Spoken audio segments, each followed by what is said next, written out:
ಅದೇ ಕೃಷ್ಣಪ್ಪನವ್ರದ್ದೇ ನನಗೆ ಭಾಳ ಕುತೂಹಲ. ಕೃಷ್ಣಪ್ಪನವ್ರ ನಡೆ ಈಗೇನಾಗ್ಬೋದು? ಈಗೇನು ಜೆ ಡಿ ಎಸ್ ಕಡೆ ಹೊರಟೇ ಬಿಡ್ತಾರ ಅವರು?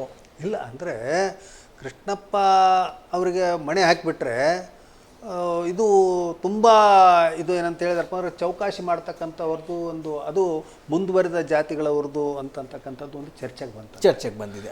ತುಂಬ ಜನ ಇದ್ದಾರೆ ಫಾರ್ವರ್ಡ್ ಕಾಸ್ಟ್ನಲ್ಲಿ. ಅಂದರೆ ಫಾರ್ವರ್ಡ್ ಅಂದರೆ ಇದು ಒಕ್ಕಲಿಗ, ಲಿಂಗಾಯತ, ಇವರು ಅವರು ಇವೇನಂತಾರಪ್ಪ ಅಂದರೆ ಬ್ರಾಹ್ಮಣರಲ್ಲಿ ಮತ್ತು ಇವರೆಲ್ಲ ನಮಗೂ ಬೇಕು ಅಂತ ಹೇಳ್ತಾ ಇದ್ದಾರೆ. ಒಂದು ಅಲ್ಲಿ ಇಡೀ ಕಾರವಾರಕ್ಕೆ ಇದು ಅಂದರೆ ಉತ್ತರ ಕನ್ನಡಕ್ಕೆ ಒಂದು ಇದು ಆಗಿತ್ತಲ್ಲ, ಏನು ಅಲ್ಲಿ ಖೋತ ಆಗಿತ್ತು, ಏನು ಪ್ರಾತಿನಿಧ್ಯ ಇರಲಿಲ್ಲ.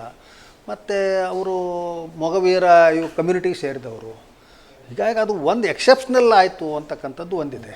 ಇವರು ರಾಹುಲ್ ಗಾಂಧಿಯವರು ಆ ಥರ ನೀವು ಆಸ್ಪದ ಕೊಟ್ಬಿಟ್ರೆ ಅವರ ಒಂದು ರಾಜೀನಾಮೆ ಒಂದು ಬ್ಲ್ಯಾಕ್ ಮೇಲ್ಗೆ ನಾವು ಮಣದಿದ್ದೀವಿ ಅಂತೇಳಿ ಆಗಿಬಿಡುತ್ತೆ. ಅವ್ರು ಬೇಕಾದರೆ ಹೋಗಲಿ, ಎಲ್ಲಿ ಬೇಕಾದರೂ ಹೋಗಲಿ ಅಂತೇಳಿ ಹೇಳಿದ್ರಂತೆ. ಎರಡನೇದು ಸರ್, ಕೃಷ್ಣಪ್ಪನವರು ಸ್ವಲ್ಪ ದುಡುಕದ್ರ ಅಂತ ಲಾಸ್ಟ್ ಟೈಮಲ್ಲಿ ನೀವು ಅಷ್ಟು ಅವ್ರು ಇಂಟರ್ವ್ಯೂ ಕೊಟ್ಟದನ್ನು ಗಮನಿಸಿ ಸ್ವಲ್ಪ ಜಾಸ್ತಿನೇ ಮಾತಾಡ್ಬಿಟ್ರು. ಆಮೇಲೆ ಸುರ್ಜೇವಾಲಾ ಅವ್ರಿಗೆ ಹೇಳಿದ್ರಂತೆ, ನೀವು ಇಲ್ಲಿ ಕಾಂಪನ್ಸೇಟ್ ಅಂತ ಹೇಳಿದ್ರೆ ಏನು ಕಾಂಪನ್ಸೇಟ್ ಮಾಡ್ತೀರಿ, ಸಿ ಎಮ್ ಪೋಸ್ಟ್ ಕೊಡ್ತೀರಾ ಅಂತ ವ್ಯಂಗ್ಯವಾಗಿ ಕೇಳಿದ್ರಂತೆ. ಅದು ಬಹುಶಃ ಅದು ಆ ಮೆಸೇಜ್ ಪಾಸ್ ಆಗಿರ್ಬೋದೇನೋ. ಆಮೇಲೆ ಖಂಡಿತ ಅದು ಬಹುಶಃ ಹಿನ್ನಡೆ ಆಗಿರ್ಬೋದಾ ಅಂತ. ಒಂದು ಹಂತದವರೆಗೂ ಕೃಷ್ಣಪ್ಪನವ್ರ ಬಗ್ಗೆ ಭಾಳ ಅನುಕಂಪ ಇತ್ತು.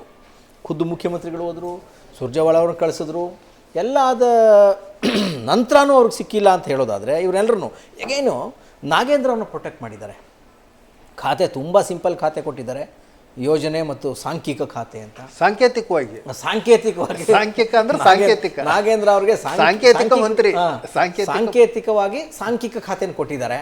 ಅಂಥ ಖಾತೆ ಏನಲ್ಲ ಅದು, ಅದೇ ಉಸ್ತುವಾರಿ ಖಾತೆ ಇರುತ್ತೆ ಆ ಭಾಗ. ಮೋಸ್ಟ್ಲಿ ಬಳ್ಳಾರಿ ಉಸ್ತುವಾರಿ ಕೊಡ್ಬೋದೇನೋ ಅವ್ರಿಗೆ. ಹಾಗಾಗಿ ಏನಾರು ಒಂದು ಸ್ವಲ್ಪ ಅಕಾಮಡೇಟ್ ಕಾಂಪನ್ಸೇಟ್ ಮಾಡೋಕ್ಕೆ ಸಾಧ್ಯ ಆಗುತ್ತೆ.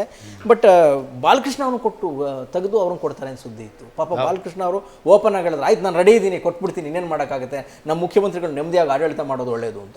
ಇನ್ನು ಕೆಲವರು ಒಕ್ಕಲಿಗ ಲೀಡರ್ಗಳು ನಮಗೆ ಫೋನ್ ಮಾಡಿ, ಇಲ್ಲ ರೀ ಚಲುವರಾಯ ಸ್ವಾಮಿಗೂ ಬಾಲಕೃಷ್ಣಗೂ ಕಂಪೇರ್ ಮಾಡಿದ್ರೆ ಚಲುವರಾಯ ಸ್ವಾಮಿನೇ ಬಿಡಬೇಕು, ಆಯ್ತು 3 ವರ್ಷ ಎಂಜಾಯ್ ಮಾಡಿಲ್ವ ಅಂತ ಮಾತಾಡ್ತಿದ್ರು.